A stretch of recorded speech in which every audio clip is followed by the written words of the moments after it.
Extendí la mano con una sonrisa profesional, lista para darle la bienvenida al nuevo CEO, frente a cámaras inversionistas y todo el consejo. Él apenas me miró. Bajó la vista a mi gafete, a la carpeta bajo mi brazo, y dijo con un desdén perfectamente audible: «No doy la mano a empleados de bajo nivel». Hubo risas, algunas nerviosas, otras francas. El foco rojo de la cámara siguió encendido. Yo no retiré la mano. Respiré. Y entonces, sin alzar la voz, dije: «Acaba de perder $2,000 millones». El silencio cayó como una losa. Antes de que la historia continúe, te invito a acompañarme en este recorrido. Suscríbete al canal y dale like a este video para que yo sepa que me apoyas y pueda seguir contando historias como esta.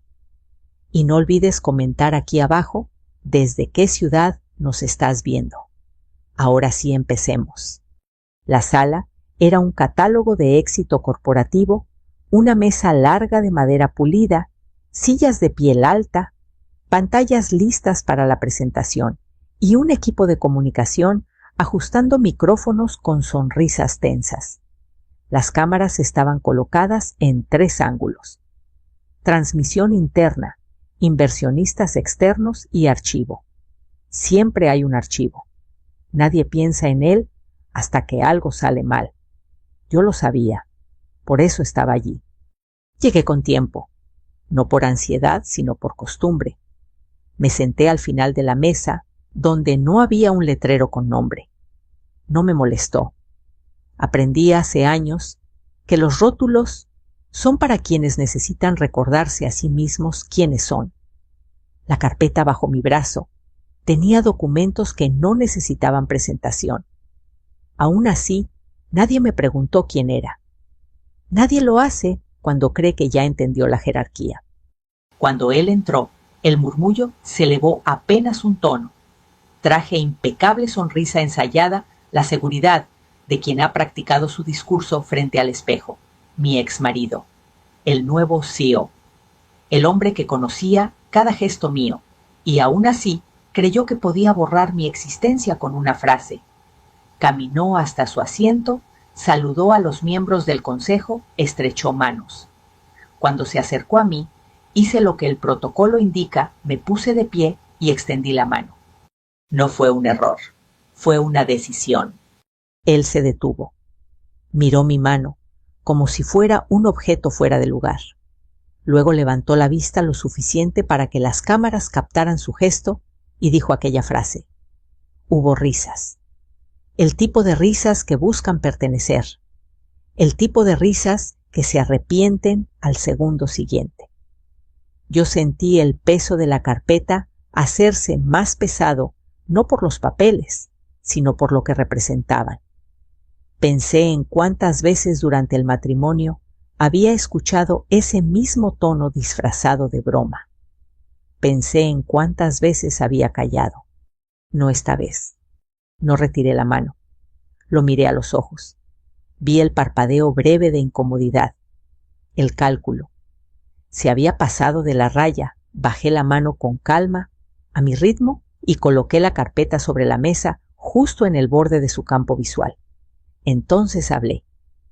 No para él, sino para el cuarto, para las cámaras, para el archivo. Acaba de perder $2,000 millones. No hubo gritos, no hubo música dramática, solo un vacío. El tipo de silencio que no es incredulidad, sino reconocimiento tardío. Alguien carraspeó, alguien intentó reír demasiado fuerte. El presidente del consejo dijo algo sobre mantener el profesionalismo. Yo asentí. Eso estoy haciendo, respondí. El evento siguió porque así funcionan las inercias.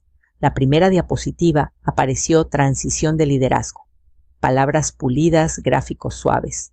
Yo me senté, observé, escuché.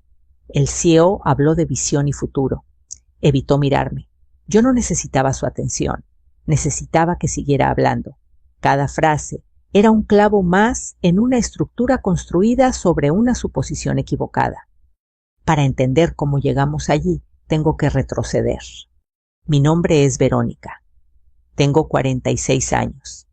Durante más de una década fui la esposa que organizaba cenas, que conectaba a las personas correctas, que leía contratos tarde en la noche cuando él dormía. No era una empleada. Era invisible por elección ajena. Cuando nos divorciamos, lo hicimos con cortesía pública y silencios privados. Yo me llevé algo más que recuerdos, me llevé claridad. Después del divorcio, no hice anuncios. Me alejé del ruido. Trabajé con socios que valoran dos cosas: disciplina con el dinero y respeto por las personas. Aprendí que el capital no es un trofeo, es una responsabilidad.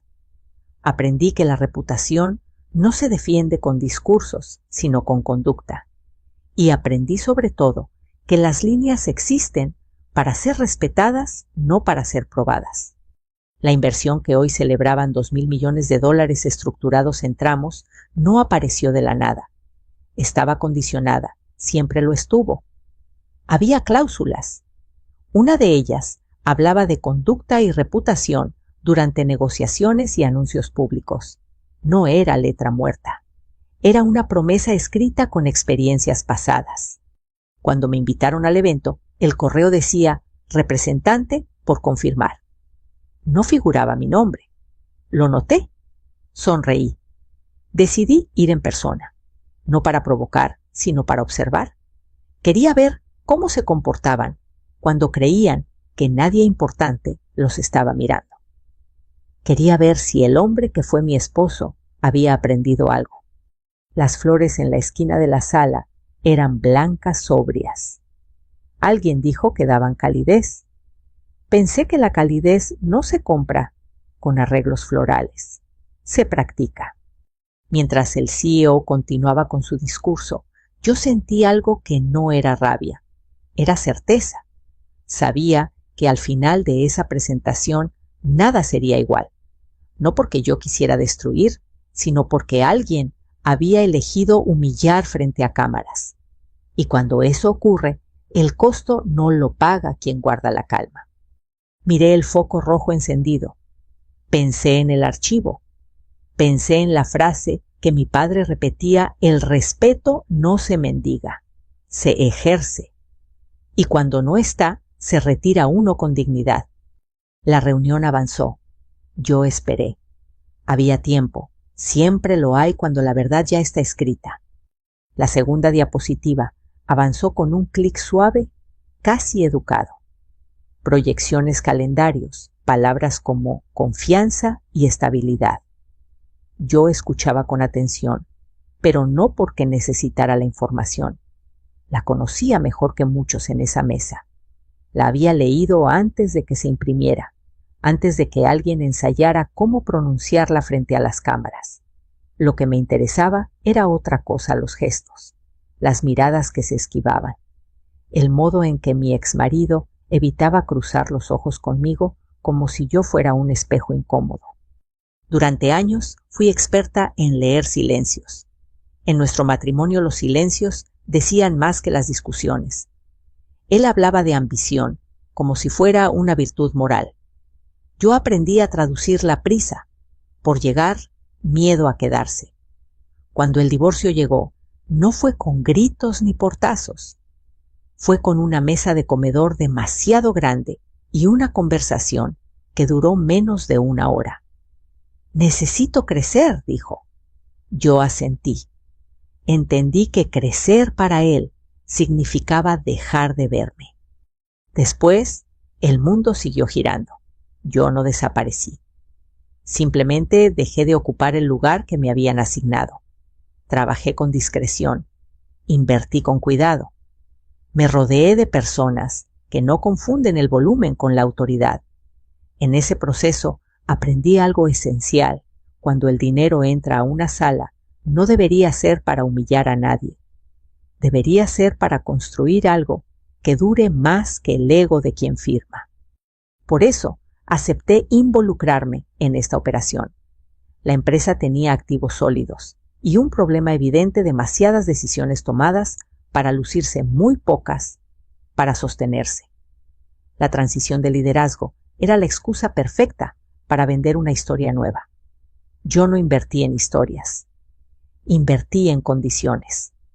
Y una de esas condiciones, la más subestimada por todos, hablaba de comportamiento público.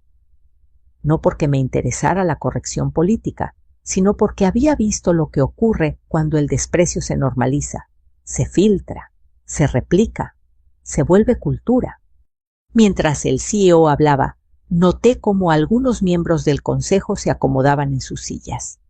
Uno de ellos, el más joven, miraba de reojo la carpeta frente a mí. No sabía qué contenía, pero intuía que no era decorativa. El director financiero, un hombre meticuloso, repasaba cifras con un gesto tenso. Él sí sabía. Había leído cada cláusula. Había firmado con la certeza de que eran formalidades. Nadie cree que las líneas se vayan a cruzar hasta que alguien las pisa. La presentación siguió su curso. Nadie me dio la palabra. No la pedí. El protocolo dice que los invitados esperan. Yo esperé. No por sumisión, sino por estrategia. Había aprendido que interrumpir temprano solo sirve para que te descarten como una molestia. Esperé a que se sintieran cómodos, a que pensaran que el momento incómodo había pasado, a que el archivo siguiera grabando. El CEO cerró su segmento con una frase ensayada sobre unidad y respeto mutuo. La ironía flotó en el aire como un perfume barato. Yo levanté la vista. No sonreí. Simplemente pregunté con voz clara, sin micrófono propio, ¿quién confirma la liberación final del capital? La pregunta no era agresiva, era técnica. Eso la hizo peligrosa. Hubo un segundo de confusión. El presidente del consejo respondió algo sobre procesos internos. El director financiero carraspeó. Requiere confirmación del firmante autorizado, dijo mirando su pantalla. El CEO frunció el ceño. Eso ya está arreglado, respondió con seguridad aprendida. Yo asentí lentamente. Aún no dije. El silencio volvió distinto al primero. Este era más denso, más consciente. Alguien preguntó quién era el firmante. El director financiero respiró hondo. La representante del capital respondió. Varias miradas se giraron hacia mí por primera vez desde que empezó la reunión. No con curiosidad amable, sino con cálculo. El CEO me miró entonces de verdad. No a mi gafete, a mi rostro. Reconocí ese gesto. Era el mismo que hacía cuando descubría que había subestimado una situación. No se disculpaba, recalculaba. No estamos aquí para aclarar roles, dijo el presidente del consejo, intentando recuperar el control. Estamos aquí para avanzar. Yo incliné la cabeza. Para avanzar, hay que saber quién puede decir sí o no. No levanté la voz. No tuve que hacerlo. El director financiero confirmó yo era la firmante única. El aire se movió. Las sillas crujieron. Alguien apagó el micrófono por error. Las cámaras siguieron grabando. El CEO intentó sonreír. Entonces hablemos después, dijo como si el tiempo fuera una moneda que aún controlaba. Yo negué con suavidad. El después ya empezó. Antes respondí. No añadí nada más. No era necesario. La reunión entró en un receso improvisado. 10 minutos dijeron. Todos se levantaron al mismo tiempo, como si la sincronía pudiera disolver la tensión. Yo me quedé sentada un instante más. Observé quién se iba primero, quién buscaba aliados, quién fingía revisar el teléfono. El CEO salió rápido, hablando en voz baja con alguien que no estaba allí. Lo conocía. Cuando se sentía acorralado buscaba altura. Nunca miraba hacia adentro. Me levanté. Tomé mi carpeta. Dejé las flores donde estaban. No las había traído yo. Caminé hacia el pasillo, donde el aire era más frío y el ruido más honesto. Sabía lo que tenía que hacer. No era impulsivo. No era personal. Era coherente. Antes de marcar el número, pensé en todo lo que había pasado para llegar a ese punto, en las veces que me dijeron que no exagerara, en las risas que tapaban el desprecio, en las reuniones donde yo era la esposa de. En ese instante entendí algo con claridad absoluta. No estaba quitando nada. Estaba retirando mi consentimiento. Marqué. Hablé poco. Activen la cláusula, dije. Retiro total. Motivo conducta documentada. Hubo una pausa. Todo preguntaron. Todo confirmé. Colgué. Guardé el teléfono. Sentí el pulso tranquilo. Cuando una decisión es correcta, el cuerpo lo sabe. Regresé a la sala con la certeza de que el guión había cambiado. Ellos aún no lo sabían, pero el archivo sí, y eso era suficiente. Cuando regresé a la sala, el murmullo había bajado de volumen, pero no de intensidad.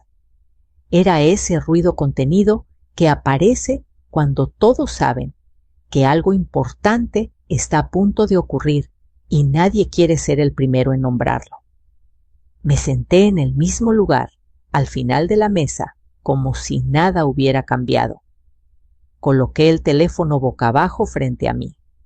No lo toqué. No hacía falta. El CEO volvió minutos después. Caminó más despacio. Su sonrisa ya no era la misma. Traía esa rigidez en los hombros que yo conocía bien, la tensión de quien intenta sostener una imagen mientras el suelo se mueve debajo. Se aclaró la garganta y retomó la palabra, hablando de tiempos de coordinación de detalles por cerrar. ¡Detalles! Pensé en todas las veces que en nuestra vida juntos lo importante se había reducido a un detalle cuando no le convenía mirarlo de frente. El director financiero miraba su pantalla con insistencia, como si pudiera forzarla a cambiar con la mirada. Un par de teléfonos vibraron casi al mismo tiempo. Nadie dijo nada. El presidente del consejo hizo un gesto seco, pidiendo silencio y continuidad. Sigamos, dijo, como si el verbo pudiera imponerse a la realidad. Yo observé el gesto de mi exmarido cuando el director financiero levantó la vista. Fue un microsegundo, apenas un parpadeo más largo de lo normal. El tipo de señal que solo notas cuando has vivido años con alguien. Tenemos una actualización, dijo el financiero midiendo cada palabra. La liberación del tramo principal ha sido retirada. La palabra cayó sin dramatismo. No necesitaba música, no necesitaba explicación. El silencio que siguió fue distinto a todos los anteriores. Este no era incómodo, era definitivo. El CEO se inclinó hacia adelante. ¿Cómo que retirada? Preguntó con una sonrisa que ya no engañaba a nadie. Estamos en proceso. El financiero negó despacio. Confirmado. Monto completo. Alguien murmuró. No es posible. El presidente del consejo levantó la voz por primera vez. Debe haber un error. El financiero no se movió. La cláusula permite la acción inmediata. La notificación llegó hace minutos. Varias pantallas se iluminaron con mensajes nuevos. Los asesores legales intercambiaron miradas rápidas. El archivo seguía grabando. Mi exmarido giró hacia mí, con un gesto que mezclaba incredulidad y enojo. «Tú no puedes hacer esto», dijo sin micrófono, pero lo suficientemente cerca para que yo lo oyera. Yo lo miré con calma. «Ya está hecho», respondí. No hubo satisfacción en mi voz, solo hechos. Intentó levantarse. El presidente del consejo le pidió que se sentara. «Tenemos que entender el impacto», dijo alguien. El director financiero tragó saliva. «Sin ese tramo, las otras aportaciones quedan en pausa, algunas canceladas». Nadie gritó. No hacía falta. La palabra pausa es una forma elegante de decir vacío. El CEO pasó una mano por su frente. «Esto es un malentendido», insistió. Fue un comentario, una broma. Un consejero mayor lo miró fijamente. Fue un comentario grabado en un evento oficial durante una negociación activa, dijo, y nos dejó mal parados. Otra voz se sumó más baja. Nos dejó como gente que humilla. Las cámaras captaron cada gesto. Nadie se levantó a apagarlas. Tal vez porque ya era tarde. Tal vez porque en el fondo todos sabían que el daño no estaba en el registro, sino en la conducta. Yo permanecí en silencio. No era mi turno de hablar. La consecuencia estaba haciendo su trabajo. El presidente del consejo pidió un receso inmediato. Esta vez nadie discutió. Se levantaron con prisa contenida. Los teléfonos ya no vibraban. Sonaban. Asistentes bancos, socios externos. El CEO se quedó un segundo más mirándome como si buscara una salida conocida. No la había. Nunca la hubo. En el pasillo escuché fragmentos de conversaciones. Tenemos que reaccionar. El mercado va a castigar. ¿Cómo no vimos esto? Yo caminé despacio. No me escondí. No tenía de qué. Un consejero se me acercó. «Podemos arreglarlo», dijo con una urgencia nueva. «Cambios de gobernanza. Disculpas públicas». Negué con suavidad. «Esto no es sobre estructura», respondí. «Es sobre cultura». Él suspiró. «Te estás yendo de un buen negocio». Lo miré con honestidad. «Me estoy yendo de un mal hábito». No añadió nada. No hacía falta. Regresamos a la sala para una sesión extraordinaria. Procedimientos, votaciones, lenguaje formal que intenta contener el pánico. El CEO fue apartado temporalmente mientras se evaluaba la situación. Temporal es una palabra que suena amable cuando no quieres decir irreversible. Yo observé el proceso con distancia, no por frialdad, sino porque no era mío. Mi decisión ya estaba tomada. Cuando todo terminó, el foco rojo seguía encendido. Nadie recordó apagarlo. O tal vez alguien quiso que quedara constancia. Salí sin despedirme. No era un gesto dramático, era coherente. En el elevador sentí el cansancio llegar de golpe. No tristeza, no culpa, cansancio, el que aparece cuando cierras una puerta que estuvo abierta demasiado tiempo. Esa tarde, los titulares comenzaron a circular. Hablaron de gobernanza de retiro de capital de incertidumbre. No hablaron de mí. No importaba. El mensaje estaba claro para quien supiera leerlo. En el camino al aeropuerto recibí un mensaje. Era de él. Debí decir algo, escribió. Miré la pantalla unos segundos, respondí con una sola línea. ¿Tenías el micrófono? Guardé el teléfono. Mientras el avión despegaba, pensé en todo lo que había significado ese día. No como victoria, sino como cierre. Aprendí que la dignidad no necesita aplausos, necesita límites. Y que cuando alguien decide cruzarlos frente a cámaras, el precio no lo pone quien se mantiene en pie. El día siguiente amaneció con un cielo limpio que no tenía nada que ver con el ruido que seguía creciendo. Yo estaba en casa con una taza de café entre las manos, escuchando el silencio que llega después de una tormenta. No encendí la televisión.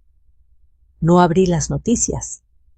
Aprendí hace tiempo que la información llega sola cuando es importante. Y llegó. El teléfono vibró una vez, luego otra. No contesté de inmediato. Dejé que el café se enfriara un poco. Hay decisiones que ya no requieren prisa. Cuando finalmente atendí, era uno de los consejeros. Su voz sonaba más cansada que alarmada. «Estamos convocando a una sesión extraordinaria», dijo. «Queremos que estés presente». No pregunté por qué. «Escucharé», respondí. Nada más. La sala de juntas se veía distinta sin el entusiasmo del día anterior. Las flores seguían allí, pero ya no parecían cálidas. Eran un recordatorio incómodo. Las pantallas mostraban titulares discretos, frases medidas para no asustar a los mercados. El archivo, supe después, seguía guardando cada gesto. Siempre lo hace.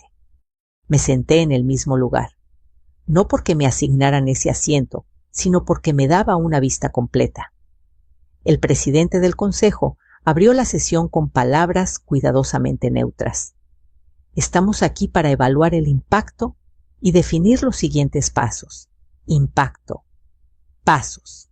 Lenguaje que busca control cuando el control ya se perdió. El director financiero presentó números sin adornos. La retirada del capital había desencadenado cláusulas cruzadas, bancos pidiendo garantías adicionales, proveedores ajustando términos, nada inesperado. Así funcionan los castillos de cartas. Un consejero preguntó si había posibilidad de revertir la decisión. Miré mis manos. Las decisiones correctas no se revierten, dije con calma, se aprenden. Hubo un silencio breve, no incómodo, reflexivo. Alguien mencionó la reputación. Otro habló de disculpas públicas. Yo escuché sin interrumpir. Sabía que estaban recorriendo el mismo camino que yo había recorrido años atrás, el de entender que no todo se arregla con palabras. Algunas cosas requieren cambio real, y el cambio real es incómodo. El tema inevitable apareció el CEO, mi exmarido. Su nombre flotó en la sala como un objeto pesado. Necesitamos estabilidad, dijo alguien. La transición se vuelve más compleja. Yo levanté la vista. La estabilidad no se finge, respondí. Se construye con respeto. Nadie discutió.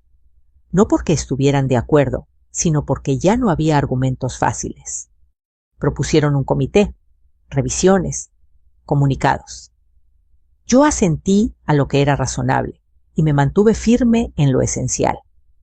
No habría vuelta atrás en la inversión. No habría negociación sobre principios. No por orgullo, sino por coherencia. Cuando te traicionas, una vez te vuelves negociable. Yo ya había sido negociable en otra vida. No repetiría ese papel. Al final de la sesión, el presidente del consejo se me acercó. Lamento cómo se dieron las cosas, dijo. No era una disculpa, era un reconocimiento. Yo también respondí. Y era verdad. Nadie gana cuando la falta de respeto se vuelve pública. Pero hay pérdidas necesarias. Salí de allí sin prisa.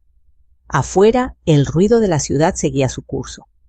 Pensé en cómo durante años había adaptado mis pasos al ritmo de otro, en cómo había aprendido a ser pequeña para que él pareciera grande. Esa versión de mí ya no existía. No porque yo la hubiera destruido, sino porque había crecido. Esa tarde recibí otro mensaje. Era más largo. Hablaba de errores de presión de no haber medido las consecuencias. Leí hasta el final. No respondí. El silencio, en este punto, ya no era castigo. Era límite. Por la noche abrí un cuaderno viejo. No para escribir listas ni planes, sino para cerrar ciclos. Anoté una frase que me acompañaría de ahora en adelante. La dignidad no se negocia. No se explica. Se ejerce. Cerré el cuaderno. Apagué la luz. Dormí sin sobresaltos. Al día siguiente, los mercados se ajustaron. Las empresas siguieron. Las personas también. Yo retomé mi trabajo con la misma discreción de siempre. No di entrevistas. No busqué vindicación. La historia no necesitaba mi voz. Se sostenía sola. A veces la gente me pregunta si dolió. Sí fue difícil, siempre lo es. Pero hay un tipo de dificultad que libera. La que llega cuando decides no cargar más con lo que no te corresponde. Yo dejé de cargar. Si algo quedó claro en esos días, es esto: el respeto no es un gesto de cortesía, es el cimiento. Cuando alguien decide romperlo frente a cámaras, no está provocando una escena, está firmando una consecuencia, y las consecuencias, como el archivo, siempre permanecen. Esa semana fue extraña en su calma. No hubo celebraciones ni lamentos públicos, solo ajustes, llamadas medidas, correos con asuntos cuidadosamente redactados. Yo seguí mi rutina como siempre, temprano sin prisa, con la certeza de que lo más importante ya estaba decidido. Cuando uno deja de reaccionar y empieza a actuar desde convicciones, el ruido pierde poder. El quinto día me llamó una de mis socias. No sonaba alarmada, sonaba concentrada. Los equipos legales ejecutaron todo conforme a lo previsto, dijo. No hay cabos sueltos. Asentí aunque no podía verme. Bien, respondí. Colgué. Me quedé mirando por la ventana un momento.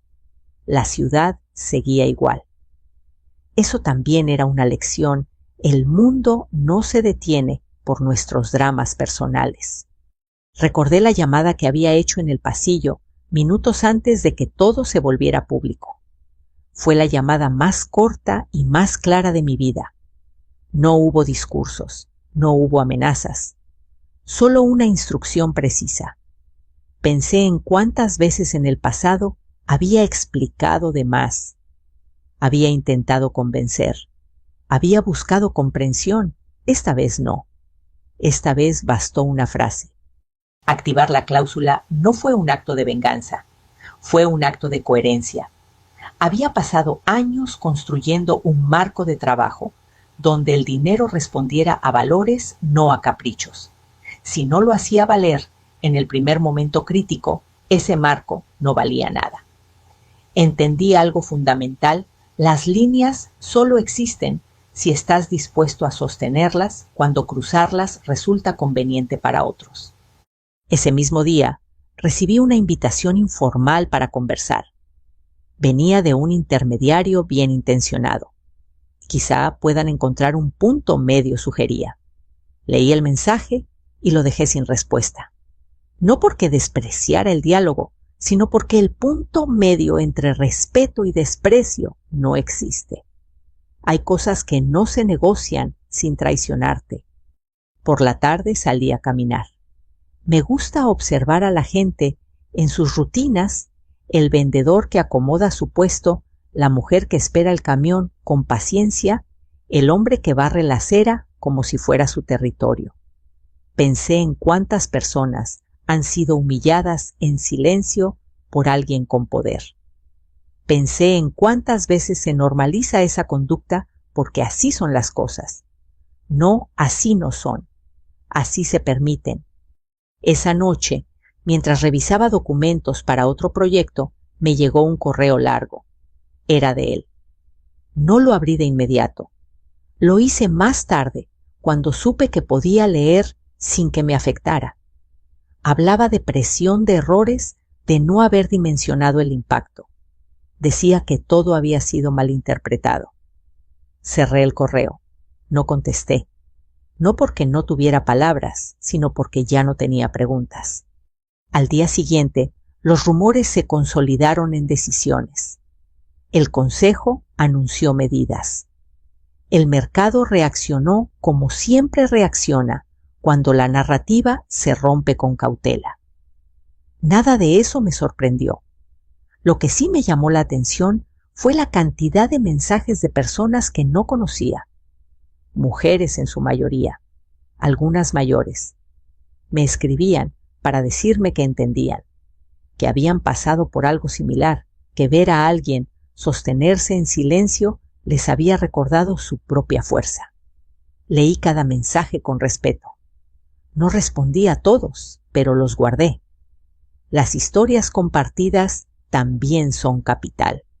Hubo un momento, una tarde tranquila, en que me pregunté si habría hecho algo distinto. No para cambiar el resultado, sino para cambiar la forma. La respuesta llegó rápido: no. Ceder habría sido más fácil, explicar también. Mantener la calma y sostener una consecuencia fue lo difícil. Y lo correcto rara vez es cómodo.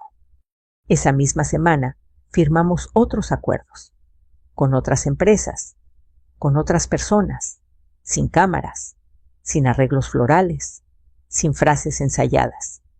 En esas mesas el respeto no era un tema, era el punto de partida. Me di cuenta de que no había perdido nada esencial, había ganado claridad. Un viernes por la mañana, mientras ordenaba mi escritorio, encontré una foto vieja. Nosotros 2 años atrás, en un evento parecido al que lo cambió todo. Yo estaba ligeramente detrás. Sonreía. Él miraba al frente. No sentí nostalgia. Sentí gratitud por la distancia. Guardé la foto en una caja. No para olvidar, sino para recordar hasta dónde había llegado. Cerrar ciclos no siempre requiere palabras finales. A veces basta con un acto firme. El mío fue breve, directo e irreversible. No para castigar, sino para poner un límite que llevaba demasiado tiempo esperando. Aprendí que la dignidad no hace ruido cuando entra a una sala, pero cuando se va, deja un eco imposible de ignorar, y que hay decisiones que una vez tomadas te devuelven algo que creías perdido la paz de estar alineada contigo misma. El lunes siguiente, el mundo corporativo retomó su ritmo, con la rapidez que solo tiene cuando intenta aparentar normalidad. Comunicados breves, frases calculadas, agendas reajustadas. La empresa anunció una revisión interna y la suspensión temporal del CEO, mientras se evaluaban los hechos. Temporal, otra palabra cómoda. Yo leí el comunicado sin emoción. No me pertenecía. Ese día tuve una reunión con un equipo distinto en un edificio sin logotipos brillantes. La mesa era sencilla, el café fuerte. Hablamos de números, sí, pero también de personas, de procesos que no humillan, de liderazgo que no necesita aplastar para existir. Salí de ahí con acuerdos claros y una sensación conocida: cuando el respeto es la base, todo fluye con menos fricción. Por la tarde recibí una llamada inesperada. Era el director financiero. Sonaba agotado. Solo quería decirte que... Tenías razón, dijo sin rodeos. No pregunté sobre qué. Gracias por decirlo, respondí. Colgamos.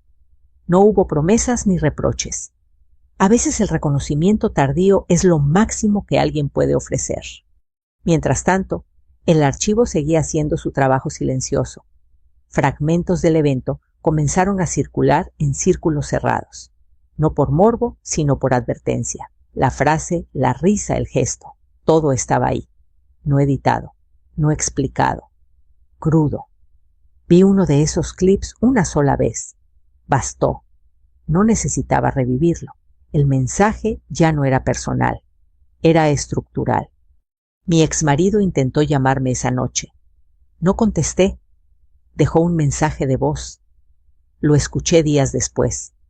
Hablaba de arrepentimiento de sentirse solo, de no reconocer al hombre que había sido en ese instante. Apagué el audio antes de que terminara.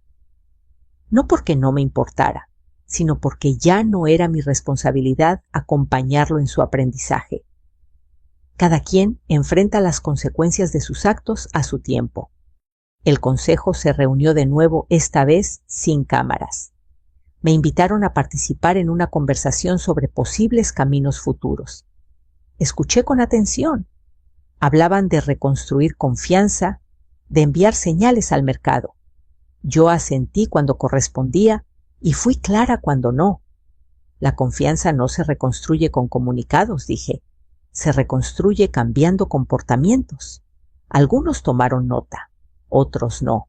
Eso también era parte del proceso.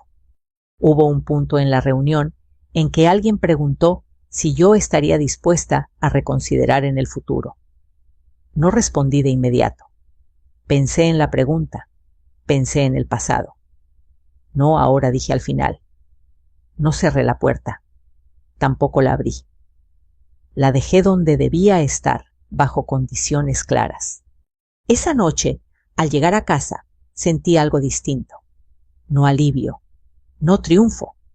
Fue una mezcla de cansancio y ligereza, como cuando cargas algo pesado durante años y al soltarlo, tus brazos tardan en entender que ya están libres.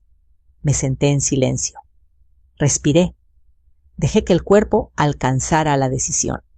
Los días siguientes trajeron más noticias. Cambios en la cúpula, reuniones de emergencia, analistas hablando de lecciones aprendidas. Sonreí ante esa frase.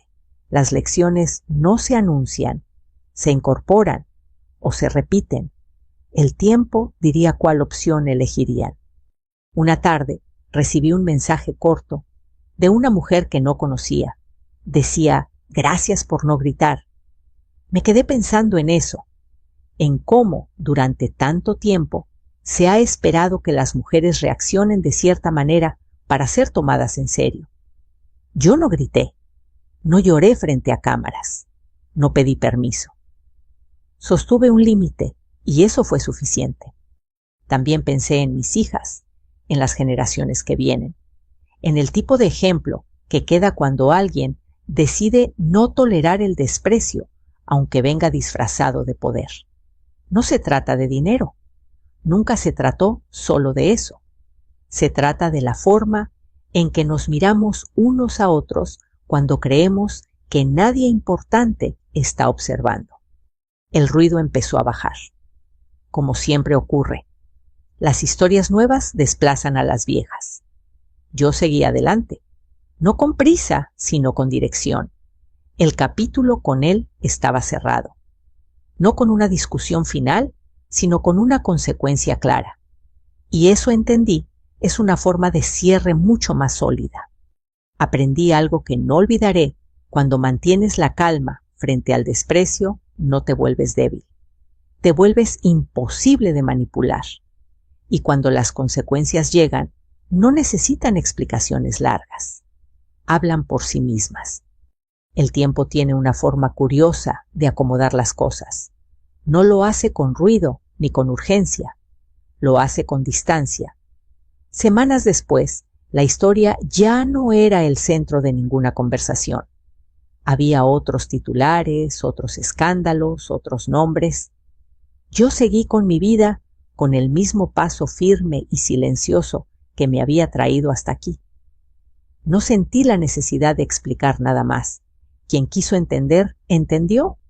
Una mañana recibí una última llamada del consejo. No para pedir, no para insistir, para informar.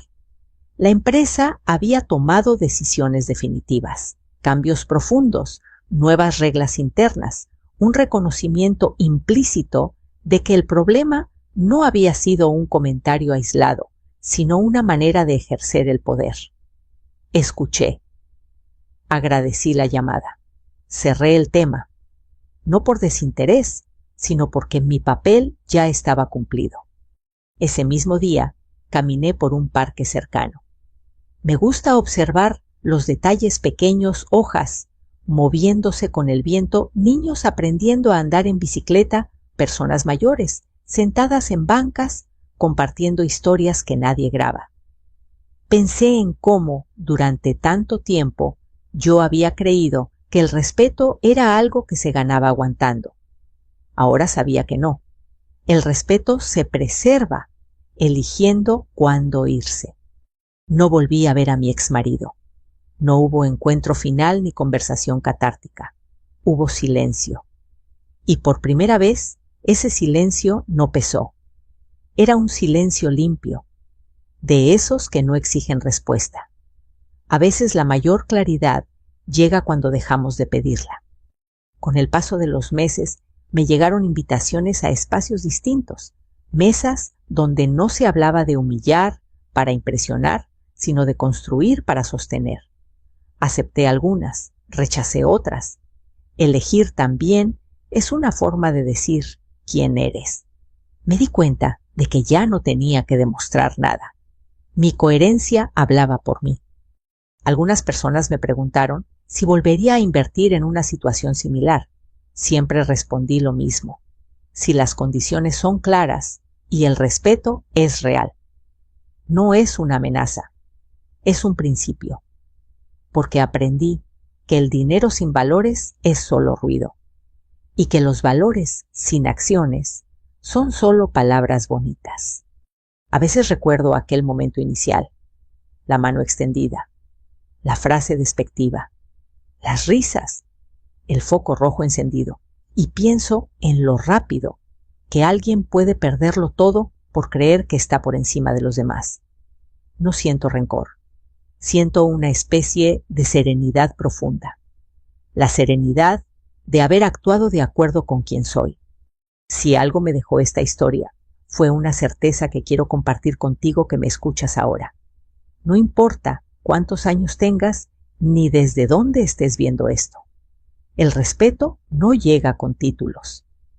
No se hereda, no se compra, se practica. Y cuando no está, no es tu deber tolerarlo para mantener la paz. A veces irte es la forma más clara de enseñarla. No todas las historias terminan con aplausos. Algunas terminan con silencio. Pero ese silencio puede ser el inicio de algo mejor. Para mí lo fue. Me devolvió algo que había cedido sin darme cuenta, la tranquilidad de no traicionarme. Si esta historia resonó contigo, si en algún momento te sentiste identificado o identificada, me gustaría leerte. Cuéntame en los comentarios desde qué ciudad nos escuchas y qué parte de esta historia se quedó contigo. Compartir experiencias también es una forma de sanar. Tenemos muchas historias más que hablarán de dignidad de decisiones difíciles y de la fuerza tranquila que aparece cuando uno deja de pedir permiso para ser respetado. Si quieres acompañarme en este camino, te invito a suscribirte al canal y a compartir este video con alguien que lo necesite escuchar hoy. Gracias por quedarte hasta el final. Gracias por escuchar con el corazón abierto. Sigamos conversando, aprendiendo y caminando juntos con calma y con firmeza.